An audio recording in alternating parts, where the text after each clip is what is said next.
Olá, pessoal. Vamos conversar hoje agora sobre a terceira parte, ou a parte 3 da aula de hipospádia, tá? Agora nós vamos entrar em tratamento, ok? De todas aquelas alterações que nós conversamos, com várias técnicas, com vários detalhes. Então, agora vamos começar a entender como nós tratamos.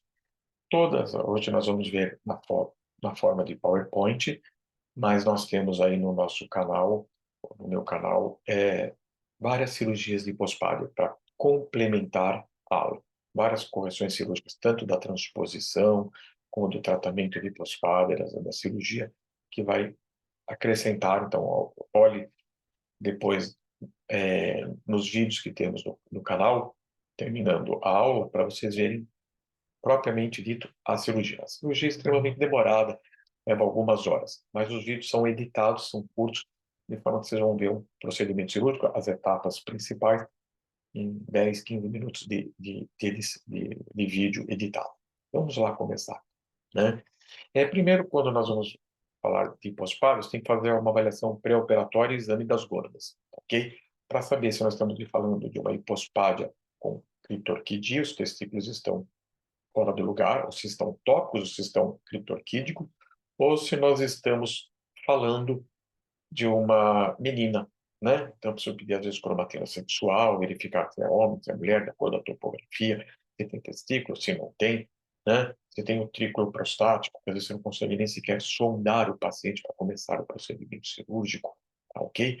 Então, primeira avaliação pré-operatória. Nós temos pacientes que têm pênis embutido, nós vamos conversar especificamente disso, isso faz parte da transposição pênis escrotal com a asa, onde nós fazemos uma plástica e reconstruímos de forma que a haste, o pênis fica muito maior após a cirurgia. Na verdade, o pênis não é acrescido, mas ele é desembutido.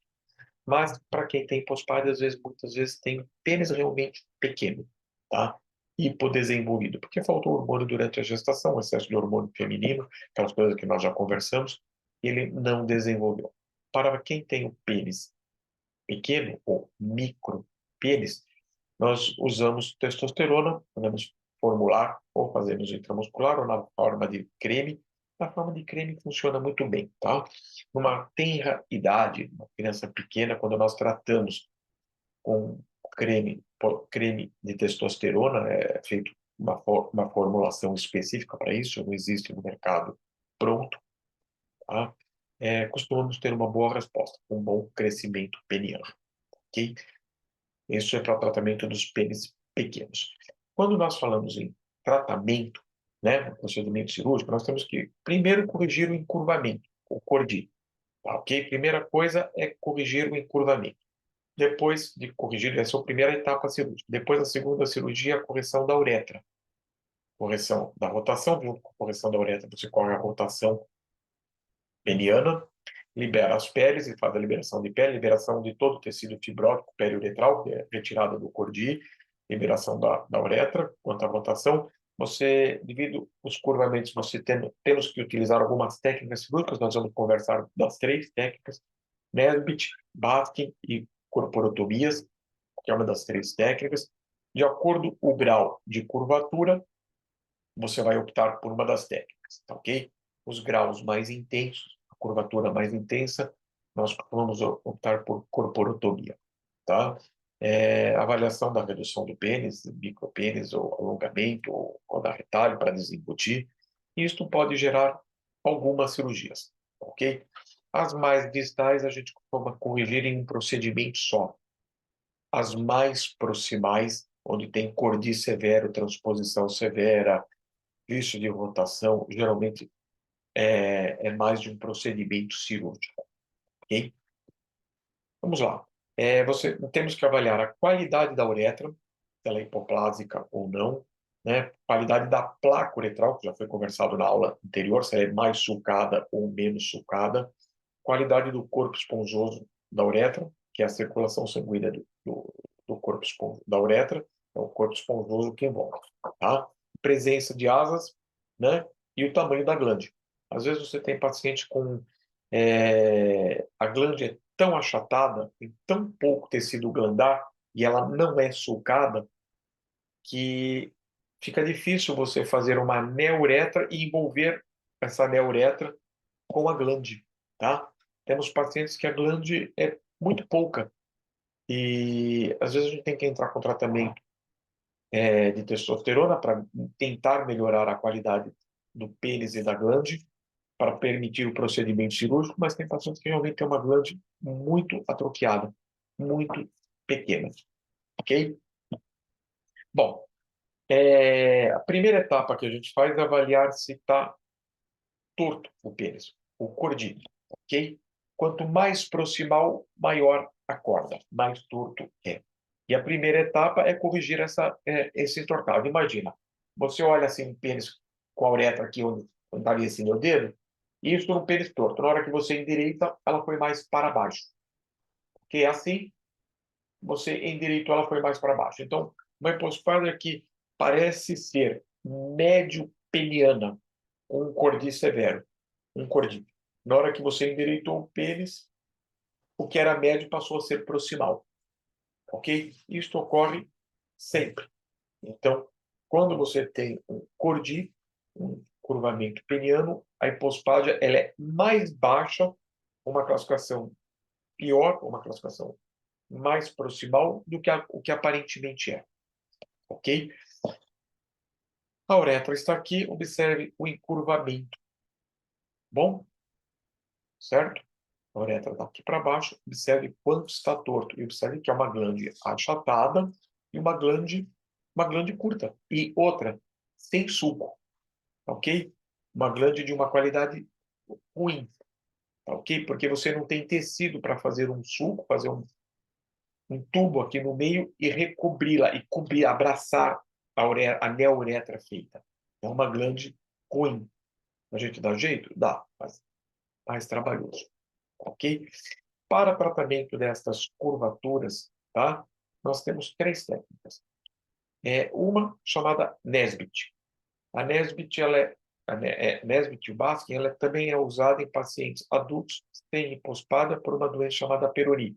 Peyronie é uma doença onde há um acúmulo de placa de colesterol em alguma topografia do cilindro peniano e onde é a placa, você vai entortar. A diferença é que no adulto, por Peyronie, pode entortar para qualquer lado, para baixo, ao contrário, para a direita, para a esquerda. Na hipospádia, a corda é sempre ventral, então ela sempre entorta nesse sentido. Então você desluva o pênis no sentido contralateral, exatamente no dorso. Nós retiramos um pedaço da túnica albugínea e fazemos uma sutura. Então você desluva o pênis, faz uma retirada do pedaço da túnica albugínea e costura fazendo isso. Este é o Nesbit, ok? O Baskin é semelhante, com uma etapa um pouco mais simples. Você está com o pênis assim, você desluva e faz só aplicatura contralateral. Ok? Observe que essas duas técnicas, Nesbit e Baskin, o problema é ventral, eu abordo dorsal. Ok? Esse é um detalhe. Muito importante, muito interessante. Para curvaturas não muito severas, essas duas técnicas servem. Para curvaturas muito intensas, essa técnica já não é considerada muito boa. Para curvaturas que você tem a glande também muito torta, a glande muito abaixada, essa técnica não corrige curvaturas da glande, ok? Bom, vamos para a terceira técnica. A terceira técnica é uma corporotomia. Essa é uma técnica que o problema é ventral e você aborda ventralmente, né? Você avalia o grau de curvatura, ok? Faz, em média, 3 incisões, ok? Liberando. É mais ou menos como se você tivesse com uma camisa muito apertada e eu faço alguns cortes assim, liberando. Daqui, te liberando, ok? Essa técnica é muito boa. Nós temos ela filmada, a cirurgia inteira, para vocês verem no canal, ok? Poderem assistir. Nós temos a de Nesbitt, nós temos a de Basque, temos a corporotomia. É só verem no meu canal, vocês vão ver a cirurgia, o procedimento de desencurvamento, ok? Transposição. Nós já conversamos sobre transposição. Aqui você está vendo um grau de transposição. Nós temos duas técnicas. Uma onde a gente faz como se fosse um M, ok? Liberando. Observe a transposição, jogando a pele para baixo. Eu tenho feito uma outra técnica minha, pênis embutido, onde eu jogo essa pele e não é bem essa técnica em M. Eu inciso em Y. Aqui, longitudinalmente assim, depois assim, faz exatamente um Y. Técnica eu acho que mais tranquila, esteticamente eu acho melhor. Ok? Observe esse paciente antes da cirurgia, como ele era. Olha a asa, tinha que fechar aqui embaixo, está fechando aqui em cima. Depois da cirurgia, ainda na sala, com o campo cirúrgico e tudo. Vamos ver 2 semanas depois, quando ele voltou no consultório. Tá? Olha a haste peniana de frente e de lado. Vamos ver como ele era antes?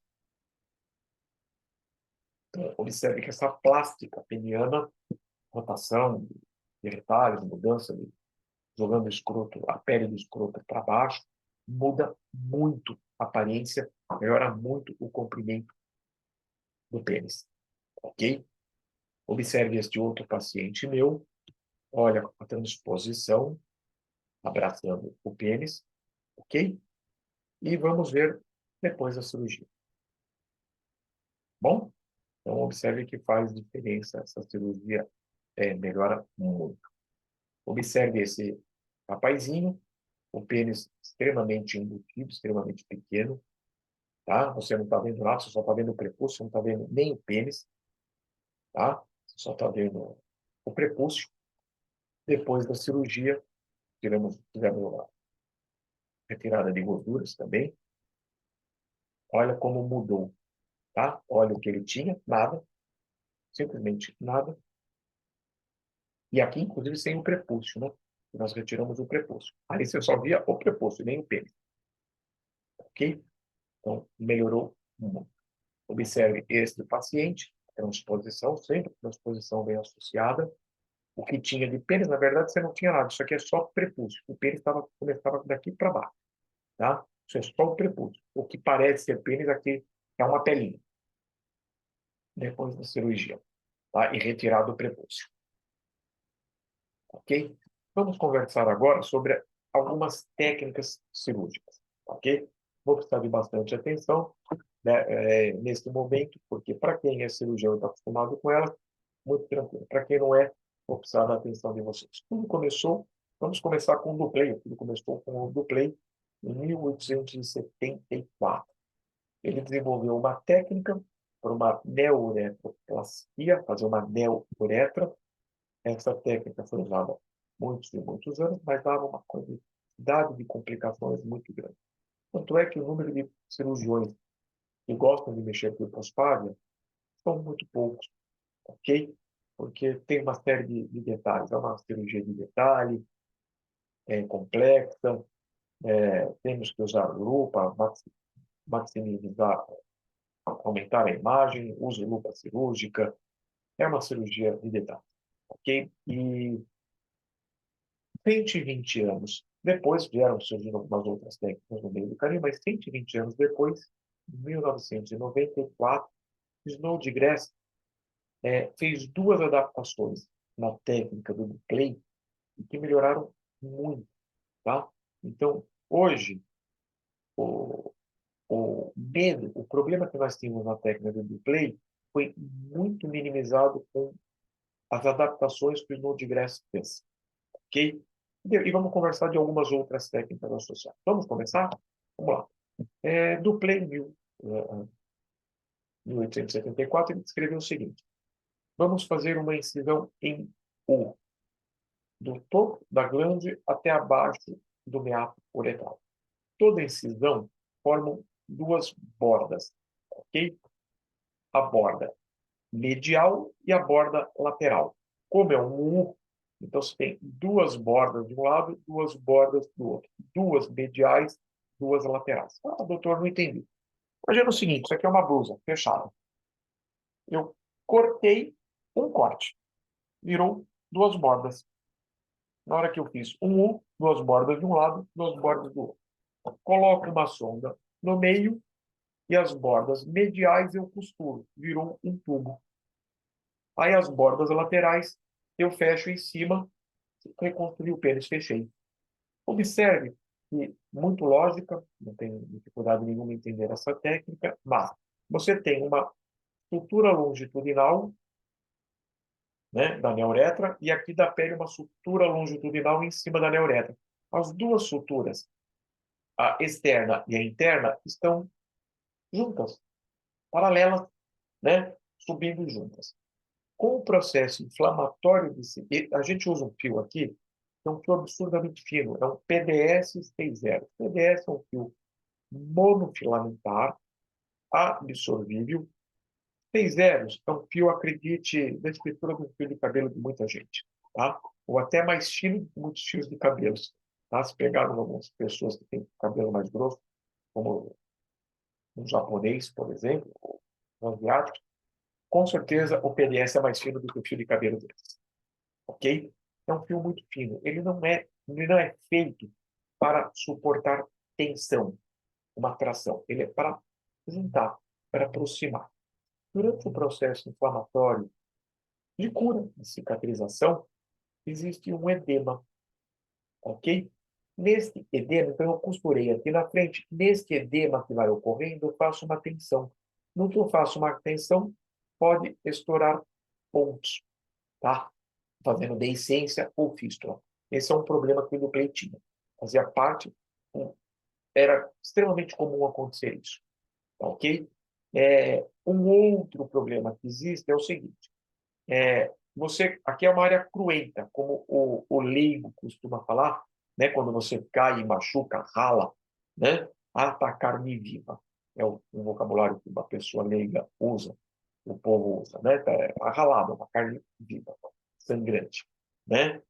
Aí você vem e fecha a outra em cima. Isso tudo vira uma maçaroca só, gruda, ok? Eu brinco durante as aulas, e vocês vão entender bem isso.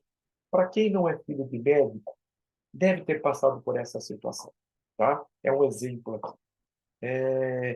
Quando criança, acho que todo mundo ganhava dos parentes, fazia aniversário, 4, 5, 6, 7, 8, 9 anos, fazia aniversário e esperava um brinquedo de presente dos parentes numa festa.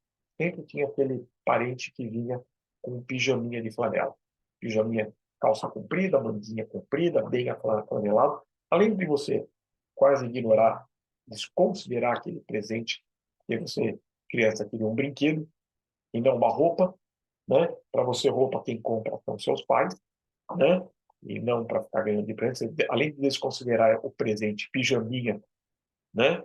É extremamente comum também ganhar aquele pijama 3 número maior, né? Você leva uns 2, 3 anos para caber dentro de você. Aí no ano seguinte ele voltava com, te dava de novo outro pijama e um maior ainda. Você ainda não conseguiu nem usar o do ano anterior e um maior ainda, porque em um ano você cresceu tanto, né? Então já te trouxe um maior. Mas aonde eu quero chegar com esse pijama, né? Atualmente nós estamos numa era de videogame e televisão, mas para quem teve uma infância e brincou na rua, né, caía, ralava o joelho ou o cotovelo, ficava aquele ralado intenso. Eu falo quem não era filho de médico, porque quem é filho de médico, eu acredito que tenha feito a coisa mais corretamente. Embora eu já tive alunos meus que falaram, meus pais são médicos, mas fui criado na casa do avô e da avó. E aconteceu exatamente isso. O que acontece? Você caiu, ralou aquele joelho ou aquele cotovelo todo sangrante e botava um metiolate, passava qualquer coisa, na hora de dormir, pijaminha, sem nada protegendo. Então, área cruenta, tecido do joelho ou do cotovelo, junto com o tecido do pijama. No dia seguinte, arranca aquele pijama do joelho. Tem que enfiar embaixo do chuveiro, para ficar molhando, molhando, molhando e a criança pulando, berrando, porque dói para tirar, entendeu? Então, esse era um outro problema que o Duplay enfrentava, ou nós que operávamos pela técnica do Duplay, virava uma maçaroca só. Quando não estourava a ponto, dava deiscência ou fístula, né? Virava uma maçaroca, tudo grudado, né? E então era um segundo, aumentando a chance de fístula. Essa técnica tínhamos algumas situações para a gente minimizar pouco isso. Você deixa uma sonda como molde, tá? E a sonda está exatamente justinha no diâmetro. No processo inflamatório, começa a inchar e não tem como apertar para dentro, porque tem uma sonda. E aí, no que ele começa a inchar, começava a tensionar e abrir entre os pontos, né? O que que nós fazíamos para minimizar esse problema? Pegava o tubo de hipospada, que é um tubo de silicone, é um redondo, uma circunferência, tirávamos uma calha, tirávamos uma faixa longitudinalmente da sonda, de forma que deixava de ser um cilindro, tá? Um tubo, e virava a ser uma calha e molinha. Então o tecido inchava, a calha fechava, mas mantendo uma tensão para ficar na posição normal da circunferência. Então, inchava, ela fechava. Desinchava, ela voltava na posição normal.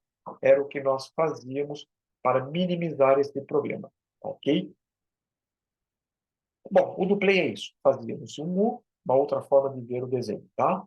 As bordas mediais montávamos ponto, né? Fazia um tubo e depois fechávamos em cima. Entendido o duplê. Agora vamos, né? Olha, uma glande bem sulcada, mas uma glande achatada, curta. Observe, né?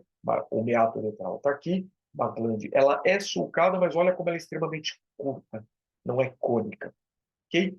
Fazíamos e reconstruímos, fazíamos uma neo-uretra. Ok? Lembrando que um dos problemas de você fazer pela técnica do play era na hora que você começava a edemaciar ou inchar, né, entre os pontos, começava a abrir até que estourava algum ponto. Ok?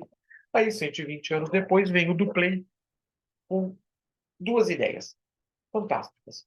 Tá, ok? Foi simplesmente fantástico. O que ele fez?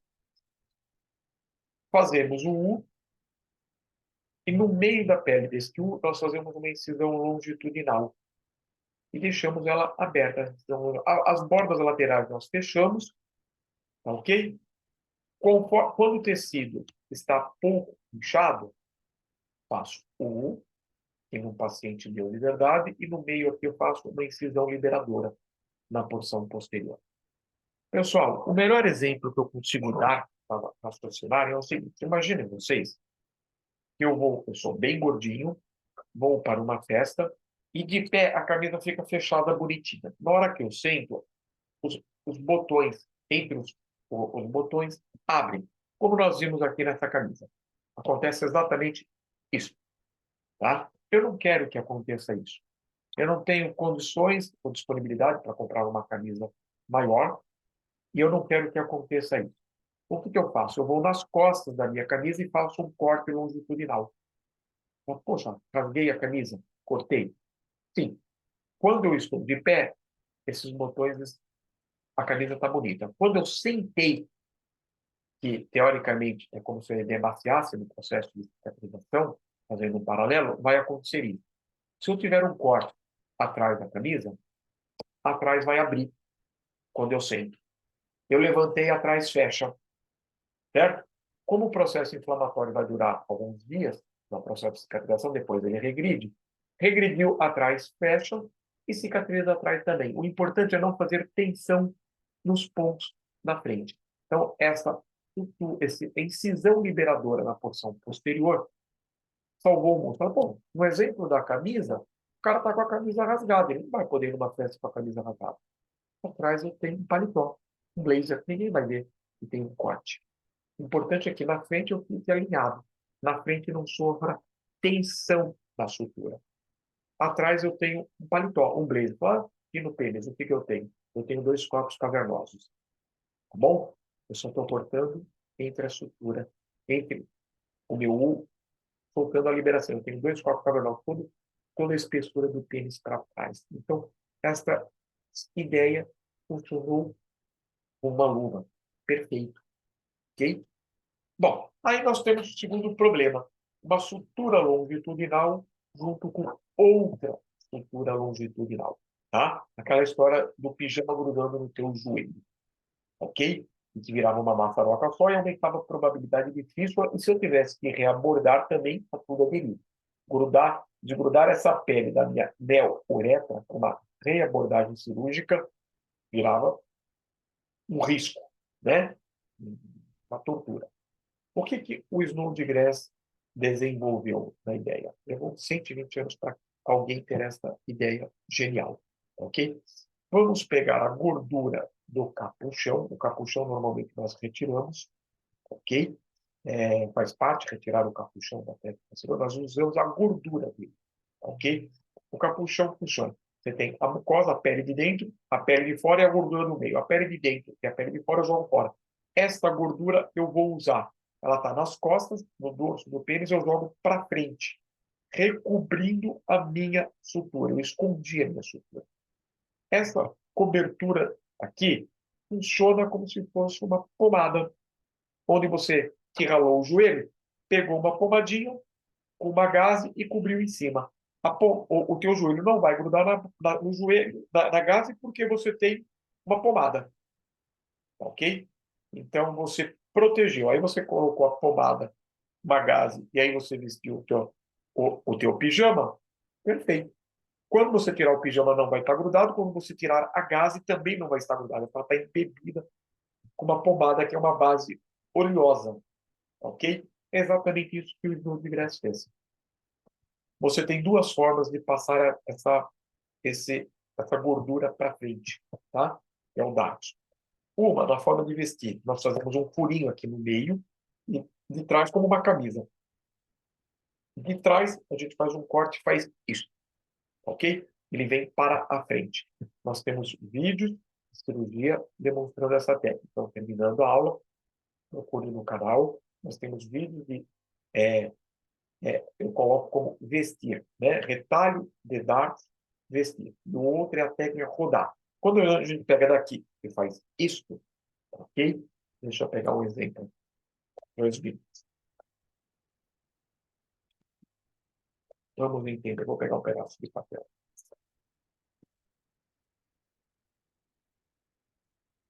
Vamos fazer uma dobradura para explicar. Pessoal, o pênis está aqui, o prepúcio está aqui. Meio prepúcio. Ele não cobre a face ventral. Eu faço um furo aqui, um furo, meio prepúcio, a parte ventral não está coberta, e eu faço isso. Joguei para frente. Deu para entender? Observe que desta forma eu cubro metade do meu pênis, ou parte do pênis. Não ele inteiro. Mas o que estava atrás, como uma blusa, eu vesti e ele veio para frente. Uma outra técnica é a técnica de rodar. Eu corto esse prepúcio, esse dart, essa gordura, no meio e rodo. Estou fazendo o seguinte: aqui está a circulação sanguínea, eu corto aqui, ele está assim. Uma eu rodo pela direita, para baixo, outra eu rodo pela esquerda, para cima. Desta forma, eu recubro a minha face ventral do pênis uma extensão muito maior, ok? Então, vestindo, eu trago a gordura da frente, de trás para frente, mas eu cubro só uma parte do pênis. Se eu rodar pela direita e pela esquerda, uma para cima e uma para baixo, uma para cima e outra para baixo, eu cubro a extensão inteira do pênis, ok? Snow de Grass descreveu essa técnica. Aqui é o dorso do pênis, estou cobrindo isso aqui. Vou rodar para um lado, rodar para o outro, e vamos recobrir toda a face ventral. Aqui é a sutura da face ventral. Ok? Quando você roda metade pela direita, metade pela esquerda, nós vamos passar a ter uma gordurinha passando pelo pescoço. Eu chamo de gola de palhaço. Tendo uma gola de palhaço. Isso é um retalho. Então, a circulação sanguínea está vindo de trás para frente. Eu não tenho como tirar essa gola de palhaço no primeiro procedimento cirúrgico. Ela tem que ficar. Tá? É a garantia da minha circulação sanguínea. A cirurgia foi boa, ficou perfeito, a hipospádia está curada, está resolvida cirurgicamente, cicatrizou, aí eu marco um outro procedimento, se isso incomodar o paciente, tem pacientes que não se incomodam. Mas tá esquisito, não gosto, sem problema. Aí eu retiro isso com muita tranquilidade. Ok? Bom, aqui está uma hipospada, nós temos uma terceira técnica para recobrir. Essa recobrir com o DART ela tem a finalidade de manchão, como se fosse uma pomada, impedindo que estrutura fique sobre estrutura, tá bom? Grudando, aderindo, então ele funciona como uma pomada, um manchão, propriamente dito. Essa gordura, esse dato tem circulação sanguínea, então ele, encostado ali nos meus pontos, ele também faz, por embebição sanguínea, a manutenção da circulação sanguínea, ele melhora a circulação sanguínea, porém embebição, então ele serve de manchão, né? Uma pomada, ele serve para melhorar a circulação sanguínea por embebição, e essa gordura, o dartzo, ele é rico em células-tronco. Não células-tronco no sentido que uma célula vai se transformar em outra, mas as células-tronco, elas são ricas em mediadores inflamatórios. Ela media, ela melhora ou administra o processo inflamatório melhor. E na correção de hipospado, o processo inflamatório é razoável, a agressão cirúrgica é grande, então ela media, melhorando. Então, só traz benefícios. Nós temos pacientes que não têm mais capuchão, porque já foi gasto em alguma cirurgia, ou simplesmente retirado por algum outro médico, sem corrigir o hipospado, isso também acontece. Mas, temos médicos que preferem não utilizar o capuchão e usar a túnica ou bugina. Nós pegamos o testículo é envolto pela túnica, e nós rodamos um retalho da túnica ou bugina, ok? Esse é o testículo, essa é a túnica. Nós levamos isso como um manchão, tá? Ou para recobrir toda a nossa sutura. Funciona muito bem também. Eu, particularmente, prefiro primeiro usar o capuchão. Depois, a túnica ou bugina, se eu precisar. Mas isso é pessoal, tá? Tem vários colegas, cirurgiões que preferem ir direto para a túnica ou bugina, ok? Com excelentes resultados. Eu prefiro primeiro o capuchão, porque o capuchão é uma pele que incomoda demais os familiares, o paciente, quando ele olha, tem alguma coisa esquisita no pênis, né? É uma coisa gritante. Então, ele conta com que você retire isso. Já que eu vou tirar, teoricamente, para jogar no lixo, eu uso ela na técnica cirúrgica. O problema é você retirar e usar a túnica almugínia. Já gastou uma opção, você tem duas túnicas almugíneas para você direito, você já gastou uma e jogou fora uma outra, né? Eu prefiro por etapas. Eu uso o Dart do capuchão, mas isso é preferência. Bom, estou te dando todas as opções. O Dart do capuchão pode ser usado como vestir, como rodar ou a túnica como giro, ok? Vou dar uma palavrinha sobre a técnica de Koff, tá? A técnica de Koff, ela só serve para ser usada quando falta um pedaço da neurética. Até 1 centímetro. 1 centímetro não acha muito, mas meio, 0,7, 0,8, no máximo até 1. Tá? Nós soltamos a uretra, tá? Até a base do pênis. Ela é levemente elástica, nós esticamos e prendemos ela lá em cima. Tá? Vamos ver um paciente meu, de verdade. A hipospade está aqui, soltei, tenho que levar até lá, isso dá pouco menos de 1 centímetro nesta criança, solta a uretra até a base, estico e levanto. Observe que a glande é achatada, tá?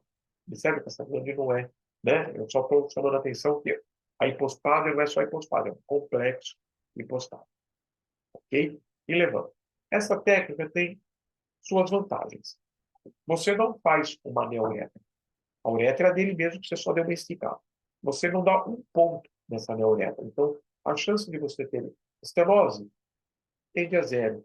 De você ter fístula tende a zero. Ok? Então, ela tem uma sua vantagem. Mas ela só serve para as hipospádias bem distais. Ok? Ela é específica para um grupo de classificação de hipospádia, mas ela é uma técnica muito boa. Temos outras técnicas, onde você roda retalho da pele de baixo, rodando para cima, e faz onlay, estrutura nas laterais aqui, muito boas. Tá? Temos técnicas que nós usamos a mucosa da pele do capuchão, ok? Nós fazemos um tubo dessa mucosa, dessa pele, eu vou mostrar um paciente meu. Esse é o capuchão, eu ponho uma sonda aqui e tubulizo essas duas bordas, né?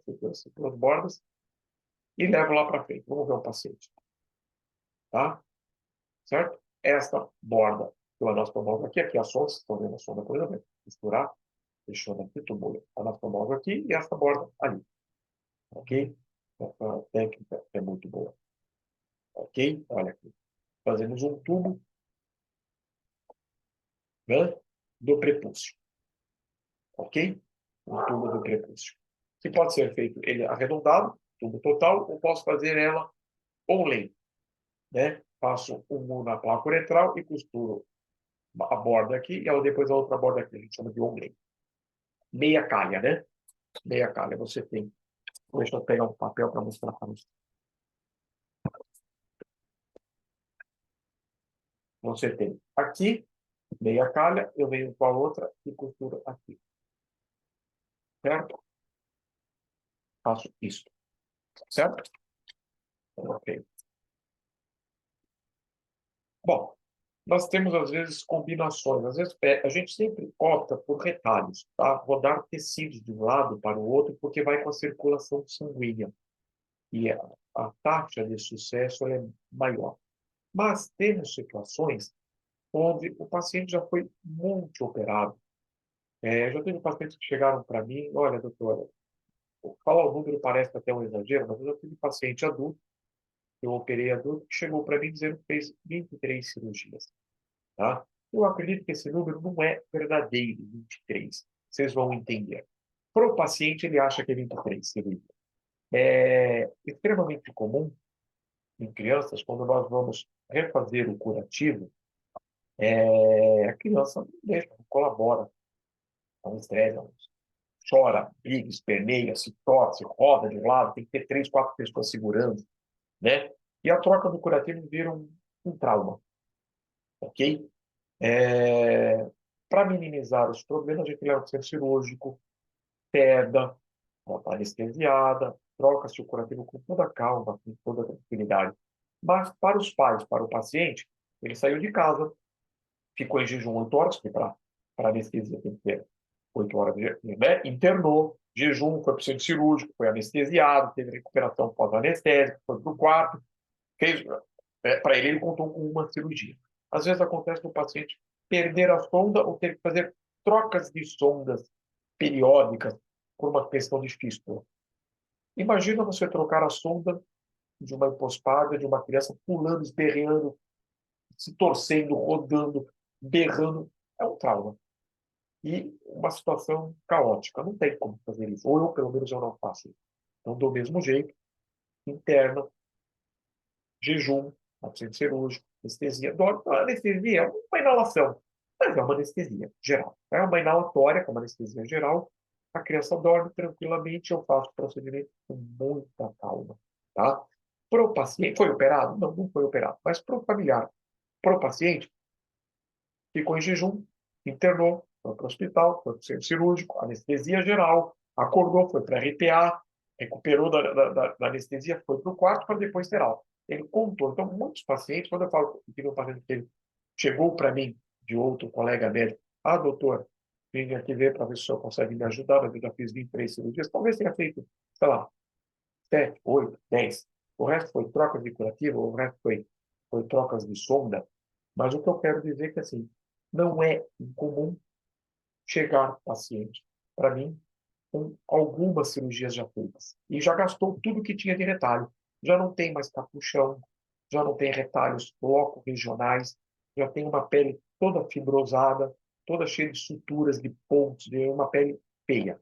Quando acontece isso, nós lançamos mão do enxerto. Vou tirar tecido de longe e sem a circulação sanguínea. Nós podemos tirar tecido de vários lugares. Na mucosa da boca, na mucosa vesical, de uma pele distante, de uma veia, da mucosa retal. Mas vocês observem que o mais fácil é a mucosa bucal. Da mucosa bucal eu posso tirar basicamente de 4 lugares. Da mucosa de dentro, da boca, do lábio inferior, do lábio superior, da lateral direita, da lateral esquerda. Tecnicamente, a mais fácil é do lábio inferior, tá? Dá menos trabalho para nós, cirurgiões. Da bexiga, da mucosa vesical, o paciente vai ganhar uma incisão cesárea, igual do Tonistil, abrir a bexiga, retirar a mucosa da bexiga, fechar a bexiga, vai ficar com sonda vesical em 1 semana, 10 dias, extremamente mais agressivo. De pele, a gente usa, podemos usar, mas geralmente a gente usa mais de mucosa bucal. De veia, você tem algumas complicações, inclusive edema, dificuldade de retorno venoso, algum inchaço local. Na mucosa retal, pelo grau de contaminação, mexer ali, a gente gosta de evitar. Não é a primeira opção. A primeira opção é a mucosa bucal. Então vamos ver a mucosa bucal? Vamos começar a estudar. A mucosa bucal é uma técnica nova, descrita por Braca, tá? Braca descreveu esta técnica em 1995, tá? Da forma que o Braca descreveu técnica, ele fez para nós corrigirmos essas hipospadias que o paciente já tinha operado várias vezes, tá? De uma vez só.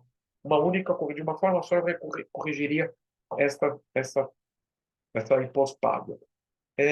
Da forma como ele fez a descrição dessa cirurgia, eu já vou explicar, também dava muito problema, tá? Também tinha muitos detalhes. É como o Duplain. Ele fez uma técnica que revolucionou, porque ninguém sabia corrigir hipospadia, ajudou muito, mas ainda tinha muitos problemas, precisava de adaptações. Em 95, quando o Braca descreveu, ele escreveu de um jeito, e foi uma maravilha, mas foi a mãe, né, o início para que outros pudessem, para que fosse ajustando. Então, vou comentar de como o Braca fez. Esse paciente é um paciente meu, esse paciente tem 18 anos, uma hipospádia escrotal, a neuretra foi de 15 centímetros e já tinha sido operado por outros colegas cirurgiões. Tá? É um paciente pardo, ele tinha uma oligofrenia, tinha um déficit, um QI rebaixado. Foi feito um tubo, eu peguei isso aqui, tirei, coloquei uma sonda aqui e aproximei as duas bordas e virou um tubo, ok? Esse tubo foi levado lá para o pênis, feito a anastomose. Observe que, na hora que eu coloco isso aqui, esta borda recebe sangue por inibição dos corpos cavernosos, a lateral menos e aqui dentro, tá? O problema dessa técnica, depois eu volto nesse salto, o problema dessa técnica é que como você não tem uma circulação, você tem uma circulação sanguínea por embebição, não tem própria, aumenta a chance de deiscência parcial, deiscência total e de fístulas, ok? Era muito comum esses pacientes terem fístulas, tá? A fístula você tratava com sonda vesical, mas às vezes o paciente tem que ficar 2, 3, 4 meses com sonda, o que era um grande inconveniente, ok? Então, essa técnica tinha seus detalhes. Ela tinha dois problemas. Vamos voltar aqui. Inicialmente, fazia-se o tubo e levava de uma vez, e que dava muita fístula, muita deiscência. Esse era um problema. O outro problema era o seguinte: você tirava esse retângulo e costurávamos, fechávamos essa borda com esta, reconstruindo a boca do paciente, o lábio inferior, a mucosa do lábio inferior. Um dos problemas era esse paciente fazer entrópio de lábio, o lábio ficava afilado. Deu para entender? Fazia um entrópio de lábio. Ok? E o outro problema era a deiscência parcial ou total por questões de circulação. Como que isso foi resolvido? De outra forma. Em vez de tentarmos corrigir de uma vez só essa hipospádia, mas o paciente vai ter essas complicações nós ficamos tratando por meses, tá? 2, 3, 4 meses. Em vez de tirar e fazer um tubo, retira como uma chapa, tira toda a área fibrótica do pênis e coloca ele como uma chapa. E fazemos um curativo comprimindo para aderir. Fazemos isso. Retiro todo o tecido fibrótico, é um paciente muito operado, e coloco o tecido da boca intermediando aqui. E um curativo redondinho apertando aqui. 6 meses depois, esse tecido da boca queratinizou, virou pele igual a do pênis, tá? Aí eu venho e faço o Snodgrass, que é o 1.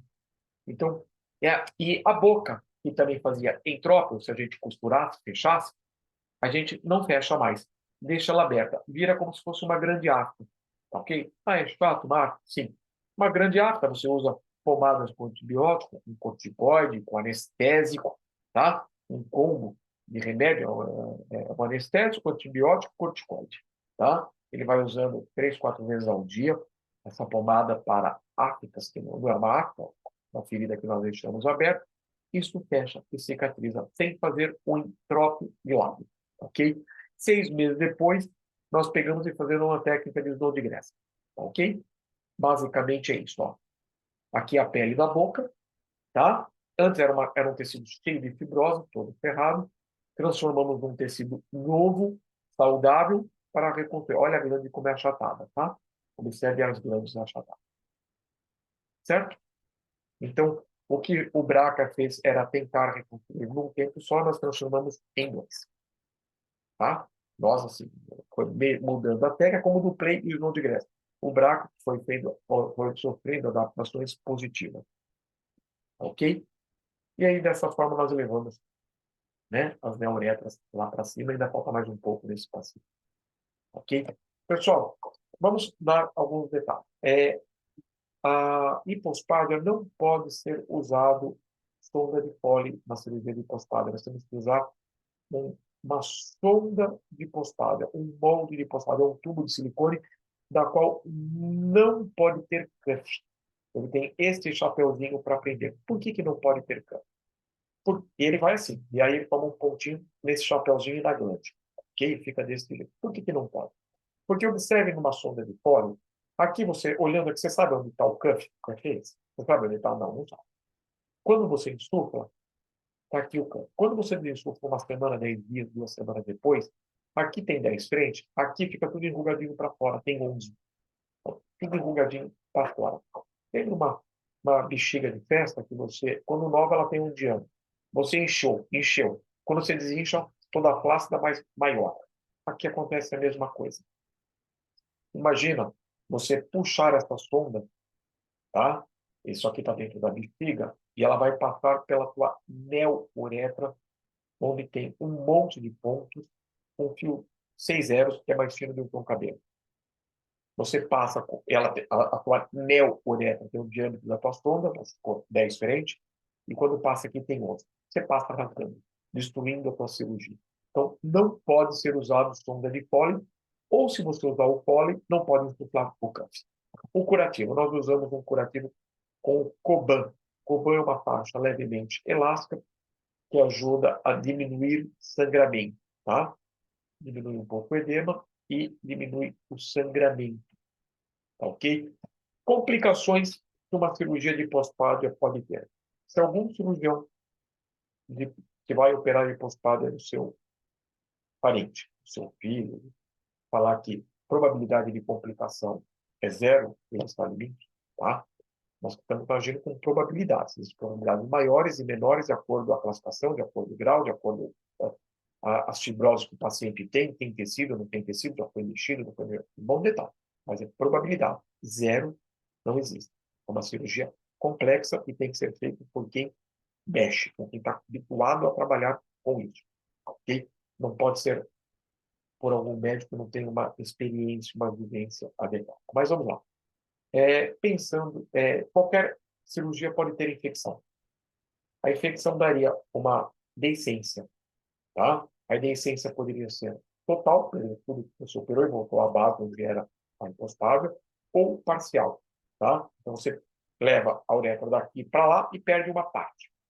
Então você ganhou um comprimento de neuréter. Então você pode ter uma deiscência parcial, uma deiscência total, tá? Geralmente por infecção. Como é um tubo cheio de pó, pode sofrer estenose, pode ter retração, pode formar divertículo, tá? Pode ter sangramento, ok? São os mais comuns. Problema de ereção, a gente geralmente, quando opera um paciente que já está na adolescência, a gente costuma usar um pouco de hormônio feminino para diminuir a ereção, ok? Para não ter um problema exatamente no pós-operatório imediato, ok? E vamos lá, seguir. Fístulas. Fístulas são orifícios, tá? No cânone, tá? Elas podem ser precoces e podem ser tardias. A fístula precoce ocorre quando você tira a sonda. Acabou de tirar a sonda, um dia, 2, 3 depois surge uma fístula. Essas fístulas precoces, se você reabordar e colocar uma sonda muito rapidamente, quanto mais rápido, melhor. Fez a fístula, surgiu a fístula, você passa uma sonda, probabilidade, é como uma área cruenta, um machucado que tende a cicatrizar. O xixi vai passar por dentro da sonda, então não vai sair pelo orifício, e esse orifício tende a cicatrizar e fechar. Se você demorar para passar a sonda, tá?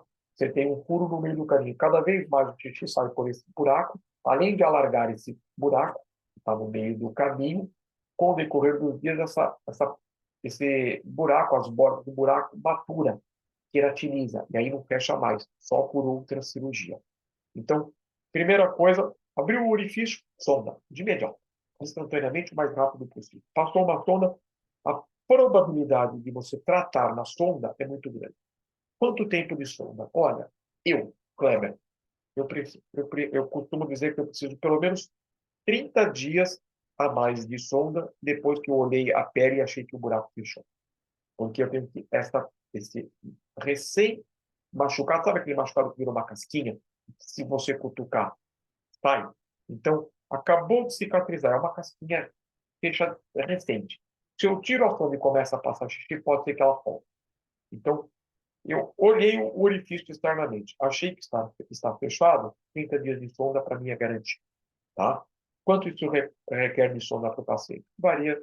Em média, 60 dias, pode chegar um pouco mais. Okay? Aqui temos uma fístula. Você pode ter fístulas tardias. Fístulas tardias não costumam estar relacionado a uma deiscência parcial, e sim estenose da porção distal. O que é uma estenose da porção distal? Começa na cicatrização, fecha aqui, a urina vem daqui para cá numa pressão, no meio do caminho diminui o diâmetro, a pressão para trás aumenta. A pressão para trás aumenta, abre um furo no encanamento. Tá? No que diminuiu o diâmetro da porção distal, aumentou a pressão em todo o sistema para trás, aumentou a pressão no sistema todo para trás, abre um furo no local de menor resistência. Ok? Tratamento dessa fístula.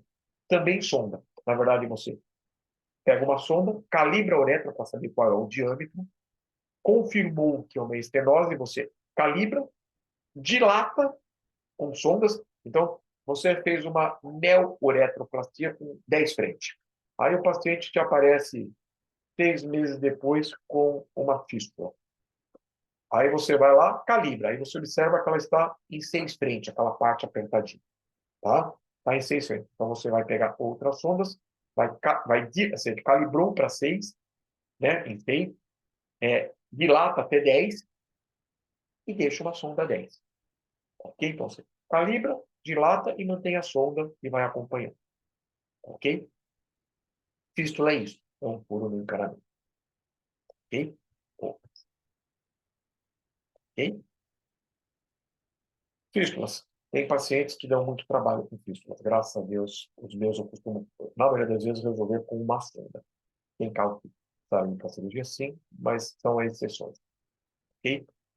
Outra complicação é a estenose. Já falei, né? A estenose vai fazer fístula. Aqui é uma uretrocistografia retrógrada, fazendo um raio-x, jogamos contraste, você observa estenose de uretra. Ok? Aqui você está vendo uma estenose de uretra. Ok? Nós dilatamos, calibramos, dilatamos, tá? E resolvemos às vezes uma sonda, tá? E pós-parto. Bom, as distais, pessoal, a pessoa consegue viver com ela, tá? É mais uma questão estética. As pessoas se incomodam demais com o capuchão, ainda mais quando ela é glandar ou coronal, não atrapalha em nada a vida. Você tirou o capuchão, resolveu. Embora a hipospádia continua tendo às vezes a transposição, continua tendo a asa, é um complexo de coisas. Continua tendo uma glândula achatada, com muita frequência. Lembre que temos várias características. Mas as hipospádias distais incomoda menos. Ou, se o paciente não operar, não vai atrapalhar para ele ter uma relação sexual e não vai atrapalhar para ele urinar, não vai ter uma exclusão social. As proximais, de médio para baixo, ele já tem uma exclusão social, porque ele tem que sentar para urinar, tá? Começa por aí, uma exclusão social. Esse é o primeiro detalhe. Segundo, a cada ereção dolorosa. E não vai conseguir copular, ter uma relação. Então, ela é cirúrgica, obrigatoriamente. Bom? a estética ou a aparência. Ela vai fazer uma exclusão porque a vida da pessoa vai ser muito problemática. Eu preciso operar. Ok? Pessoal, estamos encerrando, ok? A nossa terceira parte da nossa aula. Então, nós estudamos o que é uma hipostásia, um pouco da teoria, classificação, o complexo hipostático, tudo que envolve ela, a síndrome hipostática, né? Onde nós vemos que não é só uma coisinha, e sim um emaranhado, um monte de coisas, 11 coisas que você tem que avaliar, que você pode ter todas ou parte delas, mas não só uma coisa, tá? Nunca só a hipostásia, no mínimo você tem um capuchão de raça mediana associado a uma transposição peristotal, associado a uma asa peristotal, e aí vem todo o resto, tá? Quanto mais proximal cordia, aquelas coisas todas. E agora nós vamos daqui a pouquinho para a quarta parte da aula, onde nós vamos dar algumas curiosidades, algumas diferenças, alguns detalhezinhos e estamos encerrando. Pessoal, no nosso canal temos várias cirurgias de hipostásia e transposição, tá bom? Temos outras coisas. Um grande abraço a todos. Vamos encerrar aqui.